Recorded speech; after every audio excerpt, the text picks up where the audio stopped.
Good day, I'm Adrian Atkinson. This is your JIS News for Wednesday, July 3. The Oteris Cruise Ship Pier is among 4 tourism locations to be upgraded this fiscal year. Tourism Minister Dr. Wickham McNeil announced during his sectoral presentation Tuesday that approximately $1.2 billion would be spent on the 4 projects. Already, memoranda of agreements have been signed, and a total of $550 million has been put in place to start these projects. The other 3 transformational projects to be implemented include the provision of lighting for the full length of Montego Bay's elegant corridor. Bicycle tracks and pedestrian pathways will also be constructed along the Norman Manley Boulevard in Negril, and the Naval Hospital is to be rehabilitated with a museum created within its walls. The Tourism Enhancement Fund, TEF, will be undertaking the projects which are part of a thrust to upgrade and improve historical sites and major tourism products. Meanwhile, the sectoral debate, which started on May 7th, came to a close Tuesday, following some 51 presentations by members of the House of Representatives. In closing the debate, Transport, Works and Housing Minister Dr. Omar Davies took note of concerns raised about the need to revamp the process. I think there we need to have a separation of a shorter sectoral debate where we focus on sectoral issues, policy issues on both sides. And then we should structure a period for presentations about constituency, etc. The Hope and Mona water treatment plants, serving more than 200,000 Jamaicans a day, have been rehabilitated under the Kingston Water and Sanitation Project. Ground was broken on March 8, 2012, and the systems officially commissioned into service on June 27 this year. Vinci Construction and Grande Projects executed the $17.4 million contract, which received funding assistance from the Inter-American Development Bank, IDB. Water Minister Robert Pickersgill says the facilities were built to withstand increasingly unpredictable weather demands in a world more impacted by climate change.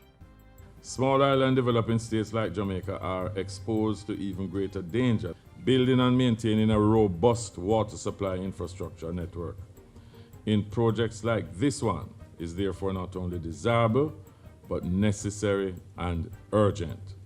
The Mona water treatment plant has been restored to its original design capacity of 16 million gallons of water per day, up from the previous 13.5 million gallons per day. The Hope treatment plant is restored to its earlier designed capacity of 6.5 million gallons per day. The 2 facilities account for a combined output of more than 40% of the NWC's water production capacity in Kingston and St. Andrew. Government is looking to increase the operational efficiency and business of Jamaica Ultimate Tire Company, the state-owned tire company. The JUTC2, as it's called, also falls under the Transport and Works Ministry. And the Portfolio Minister says the goal is to maximize earnings for the company and savings for the government. I'm satisfied with what they're doing now, but just in talking to them, there are some things which we need to do to expand their business. For example, starting with the ministry itself, there's a lot more we can put through on our entities. We can put through JUTC2. JUTC2 is a subsidiary of the Jamaica Urban Transit Company. It was formed in 2001 to generate savings by providing a stable quality of long-lasting retreaded tires for the bus fleet, and has been making profits in the range of $12 to $30 million per year. Primary services involve tire repairs, retreading and sales, and computerized wheel alignment and balancing, with the main clients being the JUTC and Petcom.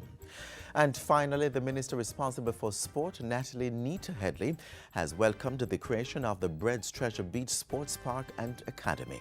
The facility is being established in phases to develop sporting talent and promote sport tourism in the parish. Minister Nita Headley signaled the government's support to organizers during her main address at their football field official opening ceremony on Sunday.